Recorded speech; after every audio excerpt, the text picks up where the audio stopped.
ನಮಸ್ಕಾರ ವೀಕ್ಷಕರೇ, ನಾನು ನಿಮ್ಮ PH ನಾಯ್ಕೋಡಿ. ನಮಸ್ತೆ ವೀಕ್ಷಕರೇ, ಕೆಆರ್ಎಸ್ ಪಕ್ಷದ ಚಡಚಣ ತಾಲೂಕಾ ಅಧ್ಯಕ್ಷರಾದ ಅಣ್ಣಾ ಪೂಜಾರಿ ಹಾಗೂ ವಿಜಯಪುರ ವಾರ್ಡ್ ಸಂಖ್ಯೆ 12ರ ಯುವ ಮುಖಂಡ ಶಿವು ಕೋಳಿಯರವರು ವಿಜಯಪುರದಲ್ಲಿ ಡಾಕ್ಟರ್ BR ಅಂಬೇಡ್ಕರ್ ವೃತ್ತದ ಸಮೀಪ ನಡೆಯುತ್ತಿರುವ ಅನಿರ್ದಿಷ್ಟ ಧರಣಿ ಸತ್ಯಾಗ್ರಹದಲ್ಲಿ ಭಾಗವಹಿಸಿ ಬೆಂಬಲ ವ್ಯಕ್ತಪಡಿಸಿದರು. ವಿಜಯಪುರದಲ್ಲಿ ಸ್ಥಾಪನೆಗೊಳ್ಳುತ್ತಿರುವ ಸರ್ಕಾರಿ ವೈದ್ಯಕೀಯ ಕಾಲೇಜನ್ನು ಖಾಸಗಿ ಸಹಭಾಗಿತ್ವದ ಮೂಲಕ ನಡೆಸುವ ಸರ್ಕಾರದ ಕ್ರಮಕ್ಕೆ ವಿರೋಧ ವ್ಯಕ್ತವಾಗುತ್ತಿರುವ ಹಿನ್ನೆಲೆಯಲ್ಲಿ ಈ ಧರಣಿ ನಡೆಯುತ್ತಿದೆ.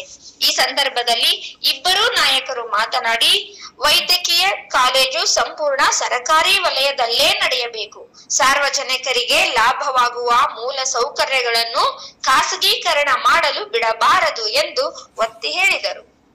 ನಮ್ಮ ಶಿಕ್ಷಣದ ದೊರೆ ಬಾಬಾ ಸಾಹೇಬ್ ಅಂಬೇಡ್ಕರ್ ಅನ್ನು ನಾನು ಮನದಲ್ಲಿ ಸ್ಮರಿಸುತ್ತಾ, ವೇದಿಕೆ ಮೇಲೆ ಉಪಸ್ಥಿತರಿರುವಂತಹ ಎಲ್ಲ ನನ್ನ ಹಿರಿಯರು ಮತ್ತು ಸಂಘಟನೆಗಳ ಅಧ್ಯಕ್ಷರು, ಉಪಾಧ್ಯಕ್ಷರು, ಕಾರ್ಯದರ್ಶಿಗಳು ಮತ್ತು ಎಲ್ಲ ತಾಯಿಯ ಸಮಾನರಾದ ಅಕ್ಕ ತಂಗಿಯರು, ವಿಶೇಷವಾಗಿ ಇವತ್ತು ಏನಪ್ಪಾ ಅಂದ್ರೆ ಏನು ಒಂದು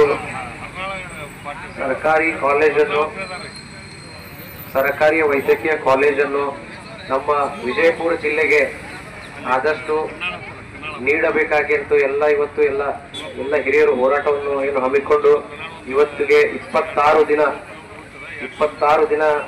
ಆಗಲು ಬಂದಿದೆ.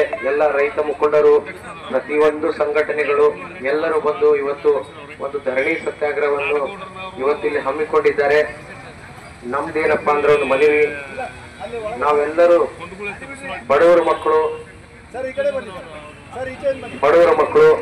ಮತ್ತು ಎಲ್ಲ ಕೂಲಿ ಕಾರ್ಮಿಕರ ಮಕ್ಕಳು ಇವತ್ತು ಕೋಟಿಗಟ್ಟಲೆ 2 ಕೋಟಿ 3 ಕೋಟಿ ಇಷ್ಟೊಂದು ಡೊನೇಷನ್ ಕೊಟ್ಟು ನಮಗೆ ಇವತ್ತು ವಿದ್ಯಾಭ್ಯಾಸ ಮಾಡಲು ಆಗೋದಿಲ್ಲ. ಆದ ಕಾರಣ ಎಲ್ಲ ಸಂಘಟನೆಗಳ ಮೂಲಕ ಮತ್ತು ಎಲ್ಲ ಹಿರಿಯರ ಮೂಲಕ ನಾವು ಕೂಡ ಒಂದು ಸರ್ಕಾರಕ್ಕೆ ಒಂದು ಮನವಿ ಮಾಡುತ್ತೇವೆ.